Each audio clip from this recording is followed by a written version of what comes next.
On y est, 10e et ultime épisode de cette première saison de Say Hi à ta carrière. Et pour fêter la fin de cette première saison, on se devait de vous proposer un épisode spécial que je qualifierais de hors-série avec un invité exceptionnel puisqu'il s'agit d'Olivier Flous, vice-président ingénierie chez Thales. L'occasion est toute trouvée sur ce nouvel épisode d'aborder tous les sujets qui comptent actuellement sur le monde du travail dans le domaine technique, de la transformation digitale aux enjeux environnementaux, en passant par la diversité, l'inclusion et la cybersécurité. Je vous l'ai dit, on vous a préparé un épisode vraiment spécial. Mais avant de découvrir et d'accueillir mon invité comme il se doit, jingle.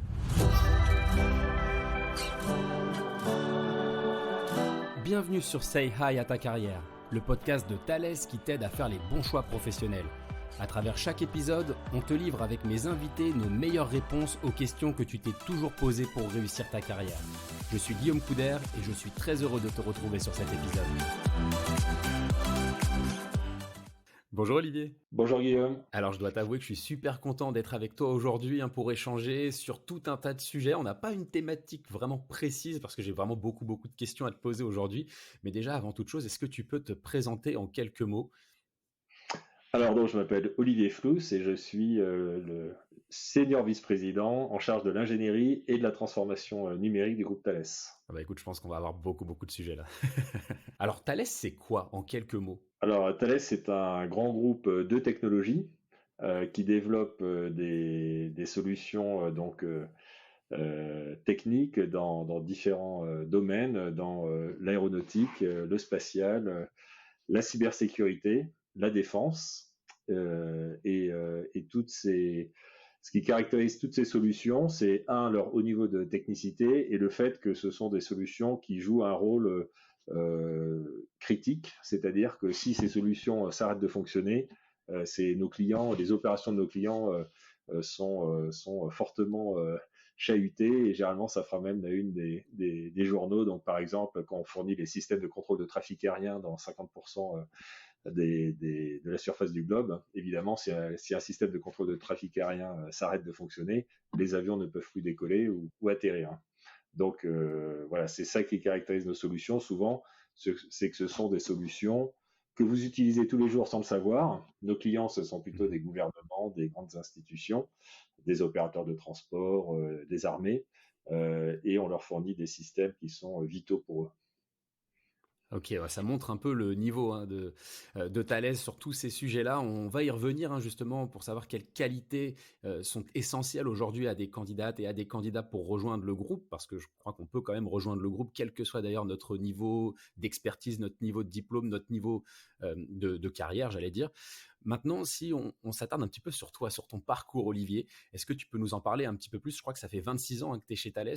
Alors effectivement, j'ai commencé ma carrière en 97 chez Dassault Électronique à l'époque. Donc je sortais d'école, je suis diplômé de l'ENSET, qui est une école d'ingénieurs située à Toulouse, avec une formation en ingénieur informatique, traitement du signal. Et donc j'ai commencé développeur logiciel chez Dassault Électronique dans les systèmes de guerre électronique. Et en fait, 2 ans après, Dassault Électronique est a fait partie du groupe Thales qui s'appelait Thomson CSF à l'époque.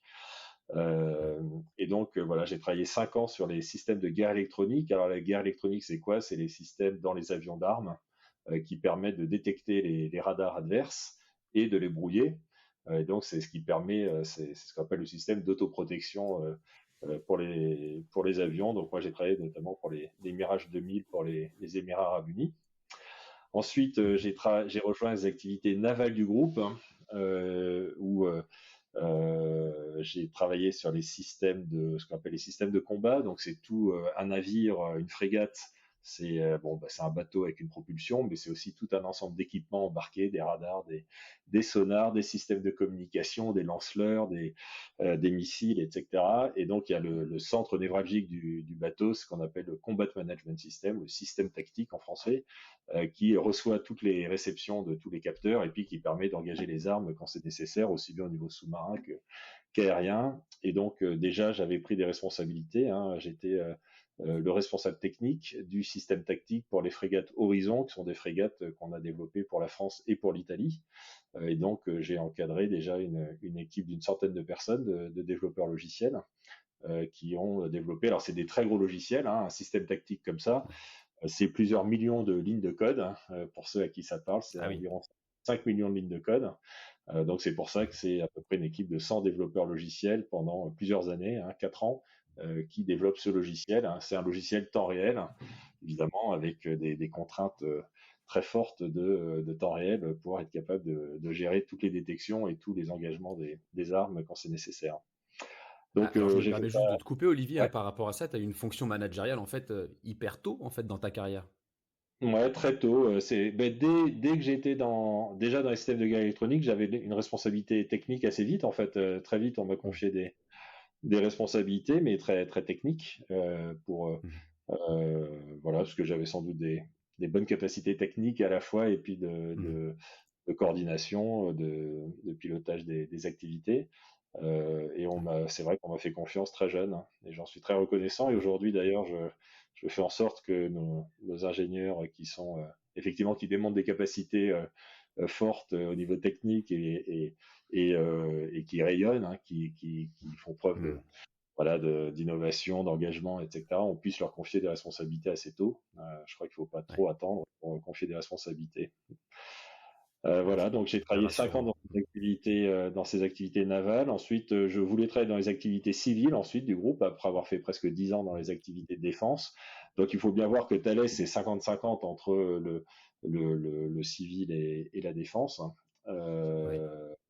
Souvent, les gens voient Thales comme un groupe de défense, mais évidemment, on a beaucoup d'activités défense, mais on a aussi beaucoup d'activités civiles. Je parlais tout à l'heure des systèmes pour l'aéronautique, pour le spatial également. On fait des satellites de télécommunication, d'observation de la Terre. Donc, tout ça, c'est des activités civiles. Et donc, moi, j'ai rejoint les activités civiles dans les activités de transport, transport ferroviaire, qui sont des activités d'ailleurs qu'on est en train de céder, pour les systèmes de supervision, pour les métros. Oui. Voilà, donc ça, c'est des activités très internationales. Donc, j'ai travaillé beaucoup en Chine, en Europe, en Amérique du Sud également. Et puis ensuite, j'ai travaillé dans les activités de sécurité urbaine. Notamment, j'ai été ce qu'on appelle le Design Authority pour le projet de sécurité de la ville de Mexico. Donc, j'ai travaillé quelques années au Mexique pour développer ce système, qui est un des plus grands systèmes de sécurité urbaine dans le monde, qui gère tous les problèmes de sécurité de Mexico. Et il y en a pas mal. Donc, notamment Ouais.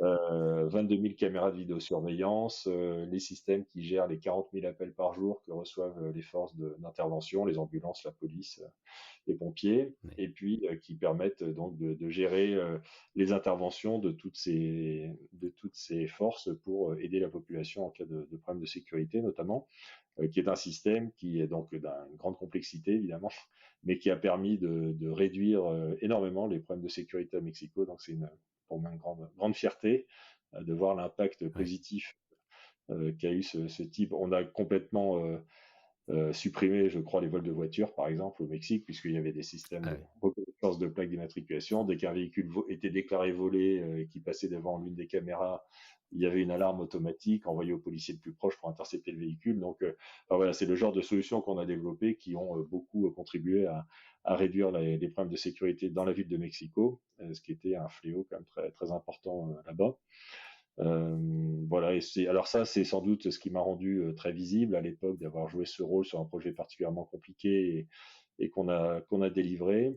Et donc suite à ça, Patrice Kane, qui était à l'époque patron des opérations du groupe, qui maintenant est devenu le président du groupe depuis une dizaine d'années, donc m'a proposé de rejoindre des fonctions centrales du groupe et donc de prendre la direction de l'ingénierie du groupe et donc de m'occuper de cette grande population. À l'époque, il y avait 28 000 personnes. Maintenant, il y en a 35 000 dans l'ingénierie chez Thales. Et ma mission, Ouais. c'est de rendre cette fonction ingénierie la plus efficiente possible. Donc, à la Mhm. fois avoir une grande maturité sur les technologies qu'on utilise, les process, les outils, les environnements de travail qu'on offre aux ingénieurs, et puis de développer les produits les plus innovants et les plus compétitifs possibles sur le marché. Bah, waouh, c'est hyper vaste, c'est hyper impressionnant, hein. Bravo pour ton parcours, Olivier, en tout cas.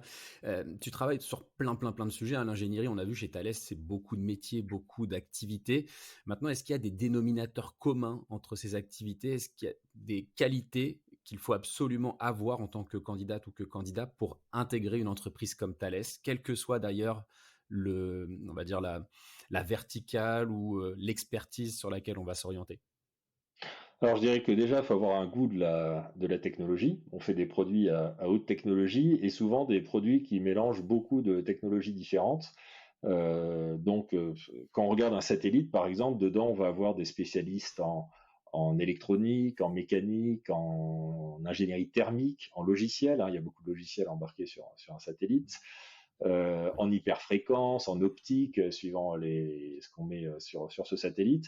Et donc, c'est toutes ces disciplines d'ingénierie qui doivent être capables de collaborer. Et donc, je dirais que c'est bien d'avoir une spécialité sur l'une de ces disciplines. Non, c'est très difficile de maîtriser toutes ces disciplines, mais en même temps, si on est un expert en cybersécurité ou un expert en ingénierie mécanique, par exemple, d'avoir cette capacité à collaborer au sein d'une équipe qui est multidisciplinaire pour développer ce système intégré, parce que ce qui fait le succès d'une équipe au final, c'est cette capacité à collaborer entre des disciplines très, très diversifiées. Donc ça, c'est une qualité essentielle, c'est cette ouverture vers les autres métiers et cette capacité à collaborer pour trouver des designs optimales, voilà, pour faire preuve pour arriver à organiser correctement le travail, pour délivrer le plus vite et avec le meilleur niveau de qualité le produit qu'on a livré. Ok, ouais, c'est très clair. Alors, tu dis souvent que être ingénieur, c'est avoir la chance de changer le monde. Est-ce que tu peux nous expliquer en quoi, justement, en tant qu'ingénieur, on change le monde aujourd'hui? Ah ben c'est sûr que les gens qui bâtissent le monde d'aujourd'hui et de demain, ce sont les ingénieurs. En tout cas, c'est ceux qui le conçoivent. Et c'est très excitant, évidemment, quand on travaille chez Thales, par exemple dans les systèmes aéronautiques, on réfléchit à l'aéronautique du futur, avec évidemment tous les enjeux autour des impacts environnementaux de l'aéronautique, autour de comment on arrive à faire voyager finalement, se déplacer toujours plus d'avions et plus de gens dans des conditions de sécurité toujours plus performantes, de faire face aux enjeux de cybersécurité qui se posent, etc. Et donc, on est déjà projeté, quand on travaille sur nos produits d'aujourd'hui, vers le monde de demain, avec toutes ces contraintes autour de la cybersécurité, de l'éco-conception, de l'expérience utilisateur qu'on offre à nos clients, le numérique qui vient complètement chambouler le design de nos systèmes. Et du coup, effectivement, on a cette chance de vivre à la fois dans le monde d'aujourd'hui et dans le monde de demain en développant ces produits-là. Et je crois que c'est ce qui rend le travail d'un ingénieur assez fascinant. Ouais, j'aimais bien justement cette idée aussi, je l'avais entendu sur un autre podcast sur lequel tu es intervenu, tu disais que le métier d'ingénieur contribuait aussi à un monde meilleur. Ouais. Nous, c'est vraiment notre credo chez Thales, c'est de rendre le monde plus sûr. Et beaucoup des solutions qu'on fait consistent à rendre le monde plus sûr, à travers évidemment nos solutions de défense. Et on voit bien aujourd'hui à quel point protéger finalement les populations contre des agressions de toutes sortes, ça devient un enjeu majeur pour les démocraties du monde entier. Mais également, c'est la sûreté au niveau de la cybersécurité, puisque la cybersécurité devient une menace très importante sur nos sociétés.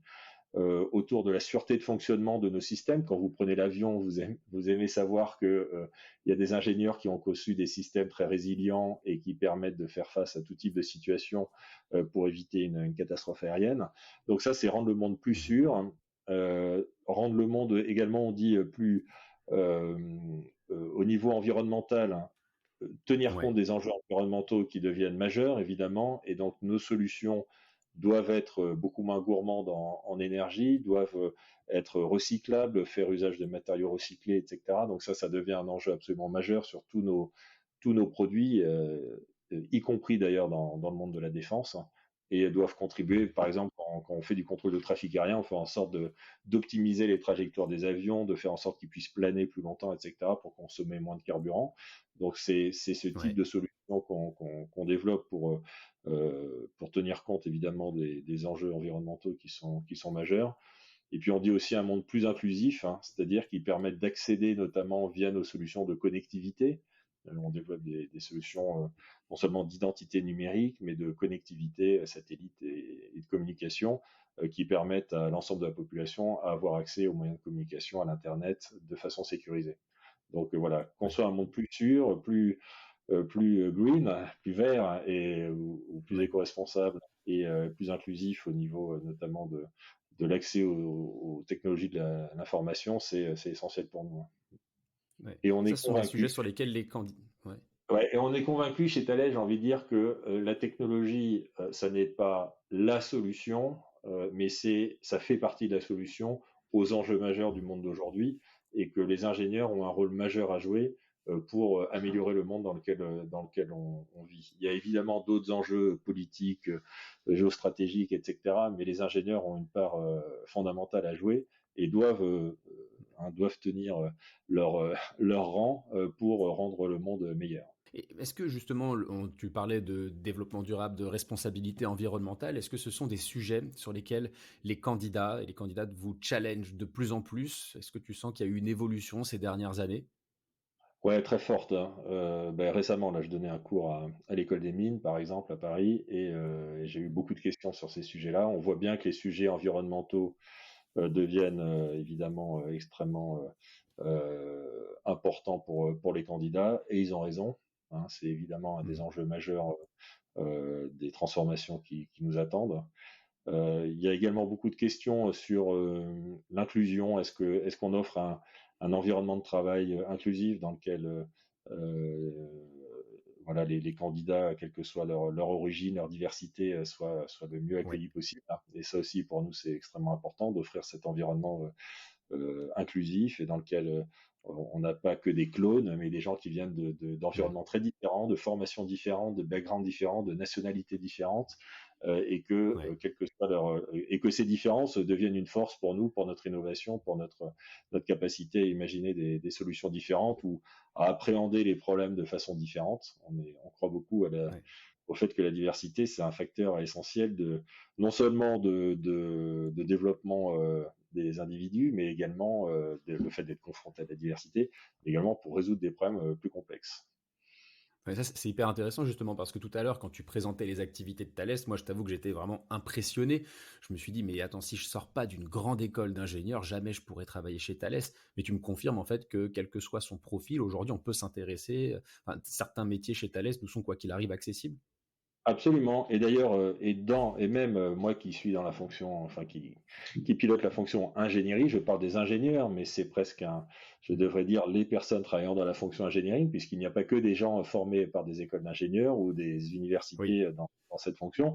On a par exemple de plus en plus de designers, des gens qui sortent d'écoles de design, et c'est très important quand on fait des produits, voilà, de côté UX, expérience utilisateur et design, c'est très important. On peut avoir des très bons chefs de projet, responsables de l'eau de développement qui viennent d'écoles de commerce. Du oui, moment qu'on a une appétence pour la technologie, parce qu'on est quand même dans un environnement technologique et il faut aimer ça, on peut avoir des profils très divers. C'est pas simplement d'ailleurs des gens issus d'écoles d'ingénieurs, hein. De toute ok. façon, Donc l'appétence, en fait, le goût pour la technologie, c'est vraiment la clé de succès aujourd'hui pour réussir chez Thales. C'est un peu ben ce que tu nous dis là. ouais, c'est ce goût-là et c'est cette curiosité, cette volonté d'apprendre en permanence. Ça, je crois que c'est quand même une Ouais. qualité essentielle qu'on attend des personnes qu'on recrute. C'est une humilité par rapport à ses Hmm. connaissances actuelles, puisqu'elles sont remises en cause en permanence. Quand j'ai commencé développeur logiciel chez Thales, la façon dont on développe du logiciel aujourd'hui n'a plus grand-chose à voir avec la façon dont je le développais il y a 26 ans. Les technologies ont énormément évolué, les méthodes de travail, d'organisation avec l'agilité, le DevOps, l'avènement du cloud, etc. Tout ça, ça a totalement révolutionné le monde du développement logiciel. Et donc, ce qui est le plus important, c'est pas simplement ce qu'on vient d'apprendre à l'école qui correspond à un état actuel des connaissances, mais c'est cette capacité à apprendre en permanence, à s'adapter aux évolutions technologiques, méthodologiques et autres, et avoir ce goût voilà, d'apprendre en permanence. Ça, je crois que Ouais. c'est probablement la caractéristique la plus importante. Ouais. Après, il faut avoir les moyens d'apprendre. Est-ce que justement, vous, chez Thales, vous accompagnez vos salariés justement dans l'apprentissage de ces nouvelles techniques, de ces nouvelles technologies?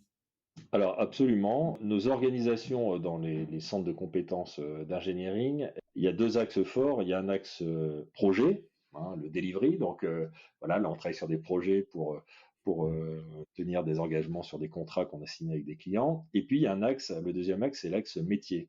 L'axe métier qui est incarné par les managers qui sont des head of discipline, des responsables d'une discipline d'ingénierie. Voilà, je parlais tout à l'heure d'ingénierie logicielle, mécanique, électronique, etc. Tout ça, c'est des disciplines. Donc, les gens appartiennent à une discipline et le rôle Ouais. du head of discipline, de ce responsable métier, c'est justement de développer les compétences des collaborateurs.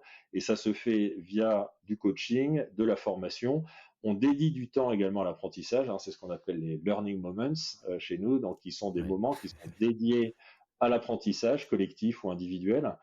Et ces moments d'apprentissage, c'est justement du temps qu'on réserve en dehors du projet pour dire, ben, en plus de tout le travail qu'on a à faire, qui est évidemment le quotidien, de travailler sur des projets et à délivrer ces projets, c'est aussi de dédier du temps au développement personnel. C'est extrêmement important. Ouais, le développement personnel, du coup, ça se traduit par quoi? Est-ce qu'il y a des formations spécifiques, je sais pas, sur l'assertivité? Est-ce qu'il y a des thématiques comme ça un peu dédiées? Alors, on a tout un ensemble d'académies permettant de former les gens sur les process, les pratiques, les outils, mais également sur des aspects plus soft skills, voilà, Hmm. comment améliorer ses capacités. On a d'ailleurs un épisode hein, qui est dédié à ça. Je renvoie nos auditeurs, nos auditrices à, à cet épisode-là. Donc, ces académies, il y a des parcours de formation hein, qui sont créés Hmm. pour aider les gens dans leur développement de carrière et leur développement personnel pour développer leurs compétences.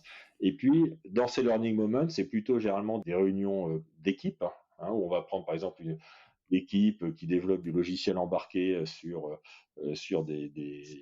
des systèmes avioniques. Et donc, pendant 2 heures, 3 heures, par exemple, ils vont travailler sur une thématique. Par exemple, tiens, il y a un nouveau langage de programmation qui s'appelle Rust ou Go, et puis on va regarder c'est quoi ce langage. Donc il y aura une présentation générale sur c'est quoi ce langage, qu'est-ce qu'il apporte par rapport à des gens qui font du Python, du C, du Java, etc. Et après, il va y avoir une mise en application, on va tester ce langage, et puis il y a une équipe, il y a quelques personnes qui vont prendre en charge le fait de le tester sur un développement concret pour mesurer qu'est-ce qu'on gagne d'un point de vue qualité du code, compétitivité, productivité, etc., pour décider ensuite est-ce qu'on déploie plus largement au sein de l'organisation ou pas. Donc ça participe vraiment de l'amélioration continue de l'organisation. Ouais. En fait, il y a une vraie ingénierie au sens produit du terme, produit de ce que propose en fait Thales aujourd'hui, mais aussi une vraie ingénierie pédagogique hein, de ce que je comprends dans le fait de former, d'accompagner les équipes au quotidien dans leur évolution. Absolument, et ça devient un enjeu vraiment majeur et on y investit beaucoup Hmm. parce qu'on voit bien que les technologies, les méthodes de travail, les outils évoluent beaucoup plus vite que par le passé. Alors surtout dans certaines Ouais. disciplines, il y a des disciplines, je parlais du logiciel, voilà, qui sont des disciplines qui sont transformées, qui se sont transformées énormément ces dernières années et qui vont continuer à l'être. Avec l'avènement de l'IA génératif, par exemple, évidemment, ça Ouais. change beaucoup aussi la façon dont on développe du logiciel. Donc, quel est l'impact, comment on le prend en compte, comment on en tire parti. Donc voilà, c'est pour ça que cet enjeu pédagogique et d'apprentissage permanent, c'est devenu un enjeu stratégique pour Thales. Ouais, ok, je comprends. Alors, il y a un terme, justement, j'en profite, hein, je profite d'être avec toi, Olivier, aujourd'hui pour en parler, c'est ce terme de transformation digitale. Ça fait quand même un bout de temps qu'on entend parler de transformation digitale. J'aimerais bien comprendre de quoi il s'agit réellement. Très bien. Alors effectivement, j'en ai pas encore beaucoup parlé, mais ça c'est ma deuxième casquette puisque je pilote aussi la Mm. transformation numérique du groupe. J'ai créé d'ailleurs il y a quelques années une Digital Factory chez Thales, hein, qu'on a lancé en Ouais, 2017, qui aujourd'hui regroupe à peu près 300 collaborateurs qui sont à Paris, à Montréal et à Singapour, hein, et dont l'objet d'ailleurs c'est d'accélérer la transformation numérique de Thales. Alors ça veut dire quoi? Pour une société de high-tech, et on a 11 000 développeurs logiciels chez Thales, donc on pourrait se dire on est déjà une boîte digitale on fait des solutions très technologiques. En fait, il faut voir que le monde numérique, c'est un monde dans lequel les produits évoluent très rapidement, hein. C'est-à-dire qu'on passe d'un monde dans lequel, avant la transformation numérique, un produit était fabriqué pour durer. Maintenant, il est fabriqué pour mm. évoluer, hein. Si on prend l'exemple de Ok, l'automobile, par exemple, voilà, une Tesla, c'est, si je prends un peu un exemple emblématique. C'est un véhicule. Qu'est-ce qu'il a apporté de nouveau par rapport à d'anciennes gammes de véhicules? C'est que c'était avant tout une plateforme finalement logicielle avec des mises à jour de logiciels permanentes qui permettent au fur et à mesure de rajouter des nouvelles fonctionnalités, de rendre le véhicule autonome, d'améliorer l'expérience utilisateur à travers l'usage des technologies du digital. Donc cette capacité à faire des produits qui évoluent en permanence par le fait de faire des mises à jour de logiciels en continu, ça, c'est le cœur de la transformation numérique dans l'ingénierie, en tout cas. Hein. Alors, ça se base après sur des technologies, sur le cloud, des technologies de edge pour déployer du logiciel en ce qu'on appelle en DevOps, hein, donc en continu. Donc, il y a tout un ensemble de technologies, mais fondamentalement, c'est avant tout améliorer en permanence l'expérience utilisateur par des mises à jour de logiciels sur des plateformes évidemment matérielles qui doivent le permettre et, et ça va de pair généralement avec une évolution des business models, c'est-à-dire qu'au lieu de vendre vos produits, de plus en plus, les gens vont les payer à l'usage, vont les consommer à l'usage. Et donc, parce que il y a des services additionnels qui sont rajoutés, on les consomme pas, on paye en fonction de ses usages. Et donc ça, c'est une transformation très forte qui concerne pas simplement le monde du grand public, mais qui concerne aussi le monde industriel comme le nôtre. Et donc, c'est ça notre enjeu, c'est de s'adapter à ces transformations. Alors, et Ok. un autre point très important de la transformation numérique, c'est également l'importance des data, puisque tous nos systèmes sont très consommateurs et fournisseurs de données. On fournit des Ouais. capteurs, on digitalise toutes les informations qu'on reçoit. Donc, on génère des très, très grandes quantités de données, évidemment, quand on fait des radars, quand on fait des sonars, etc. Tout ça, c'est des capteurs qui génèrent des grandes quantités de données. Et donc, l'analyse de ces énormes volumes de données par des technologies d'intelligence artificielle, etc., permettent aussi de créer des nouveaux services, des nouveaux usages, d'améliorer la performance des produits, etc. Donc il peut y avoir aussi une logique d'opportunité derrière. C'est-à-dire qu'on peut avoir tout un tas de data qui nous permettent de créer de nouvelles choses auxquelles on n'aurait pas forcément pensé au préalable. Absolument, absolument. Donc on peut tout à fait valoriser les datas issues de nos systèmes. Par exemple, chez Thales, on fait des systèmes de in-flight entertainment. On est un des leaders mondiaux, donc les systèmes de divertissement que vous avez dans les avions. Hein, Ouais. là, l'écran pour regarder des films, etc. Bon, ben ça, c'est typiquement des systèmes qui peuvent collecter de la donnée. Hein, quel Mhm. film on regarde, combien de temps, etc. Et ces données-là, finalement, en les mélangeant avec d'autres données venant des aéroports, venant des compagnies aériennes, etc., peuvent permettre aux compagnies aériennes peut-être de mieux cibler leurs passagers, de mieux cibler l'offre de films qu'ils leur proposent, etc., en fonction de la classe dans laquelle ils voyagent. Enfin bon, donc on peut derrière valoriser beaucoup ces datas pour développer des nouveaux services, améliorer l'expérience Ouais. utilisateur. Ça, c'est au cœur de la transformation numérique. Ok, bah écoute, on a hâte de voir le produit du futur, vraiment les innovations qui vont venir d'ici quelques mois, quelques années. Il y a quand même un sujet sur lequel je ne pouvais pas faire l'impasse avec toi, hein, Olivier, c'est celui de la cybersécurité. On a d'ailleurs Ouais. consacré un épisode spécifiquement sur ce sujet-là. La cybersécurité, c'est quoi, en quelques mots, et en quoi c'est un enjeu essentiel aujourd'hui? Alors, la cybersécurité, alors c'est un enjeu essentiel puisque avec la transformation numérique, tous les produits deviennent connectés. Donc Ouais. on peut s'y connecter, ne serait pour justement capter des données ou pour transmettre des commandes, voire transmettre des données à ces systèmes. Donc tous les systèmes deviennent connectés. Un avion, par exemple, dans le passé, un avion c'était relativement autonome. Il y avait quelques communications avec le contrôle de trafic aérien, mais aujourd'hui un avion c'est beaucoup plus connecté. Il y a énormément de données qui s'échangent entre l'avion et le sol. Ouais. Et donc, ça fait potentiellement, si on n'y prend pas garde, ça donne des portes d'entrée vers les systèmes d'information de ces avions, de ces bateaux, de ces satellites, etc.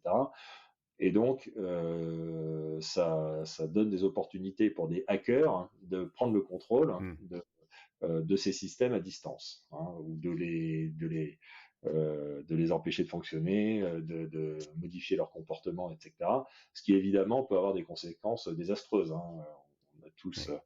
je pense, pour ceux qui ont vu certains films sur Ouais. la cybersécurité, vous voyez le type de scénario dont on peut parler. Bon, donc ça veut dire que Ouais. tous les produits que l'on développe, pas simplement dans la défense, hein, mais dans le civil, aujourd'hui, doivent être cybersécurisés doivent empêcher des hackers de s'y connecter, de prendre la main. Et donc Thales, non seulement on est là pour cybersécuriser nos produits et tous nos produits doivent être cybersécurisés, mais on a également beaucoup de solutions qui permettent à d'autres industriels de cybersécuriser leurs solutions. On est un des fournisseurs principaux de solutions d'identité numérique, de cybersécurité pour notamment crypter les données dans le cloud. Beaucoup des grands acteurs du numérique, y compris américains, s'appuient sur des solutions de Thales, des produits de Thales qu'on appelle des HSM, par exemple, donc des boîtiers permettant de crypter les données, typiquement, fournis par Thales. Ok, ouais, ça me donne bien envie en fait de m'orienter vers ces métiers d'ingénieur. Alors c'est pas du tout mon expertise à la base. Et justement, dernier petit conseil que tu pourrais donner alors à des ingénieurs, mais pas que. Tu le disais tout à l'heure, il n'y a pas que des ingénieurs chez Thales, des gens en tout cas qui seraient sensibles à la technologie. Quel conseil tu pourrais leur donner si justement ils aspirent, ils ou elles, puisque les femmes évidemment sont bienvenues chez Thales. On a d'ailleurs enregistré pas mal de podcasts avec des publics féminins. Quel conseil tu leur donnerais aujourd'hui pour rejoindre l'aventure Thales ? Moi, le conseil, c'est, je vois des candidats d'ailleurs quand je vais dans les écoles, etc., qui souvent me disent, moi, je veux être manager, etc. Et je leur dis, mais manager, c'est pas un métier. En tout cas, il faut avoir un autre métier à la base. On vient de parler de la cybersécurité, par exemple. Ça, c'est un métier. Là, il y a tout un ensemble de compétences technologiques, de méthodes, d'outils, etc. Ensuite, quand on maîtrise très bien ce métier, on peut prétendre à occuper des postes de management, soit de management métier, soit de management de projet, comme je disais tout à l'heure. Et c'est une voie d'évolution, mais on a aussi besoin de gens qui, toute leur vie, restent des experts dans leur métier, et on a autant de reconnaissance d'ailleurs pour les experts que pour les managers. D'ailleurs, dans nos échelles de niveau de responsabilité chez Thales, qui vont de 1 à 12,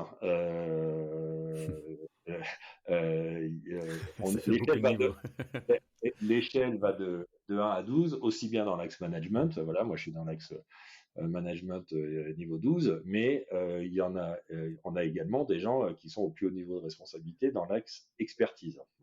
Et donc, on a besoin d'experts, autant qu'on a besoin de gens qui organisent et qui pilotent les activités.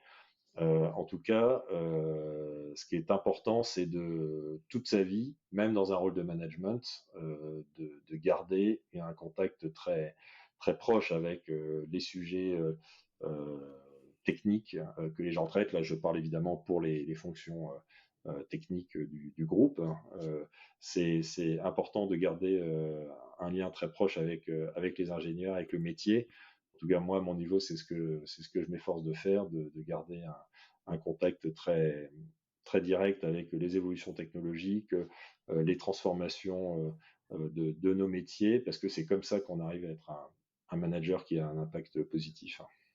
Voilà. Ok, bah écoute, en tout cas, c'est une vraie masterclass aujourd'hui que tu nous as proposé, Olivier. Un grand merci. Tu m'as convaincu, en tout cas, sur le côté passionnant du domaine de l'ingénierie. Un grand merci pour tous ces éclairages, en tout cas. Merci à toi, Guillaume. Au plaisir d'accueillir. On recrute énormément d'ingénieurs. Comme vous le savez, on en recrute à peu près 5000 par an chez Thales. Donc, évidemment, on est ouvert à toutes les candidatures et à toutes les diversités dans ces candidatures également, comme je le disais. Ok, bah le message est passé. Merci beaucoup, Olivier. Merci à toi.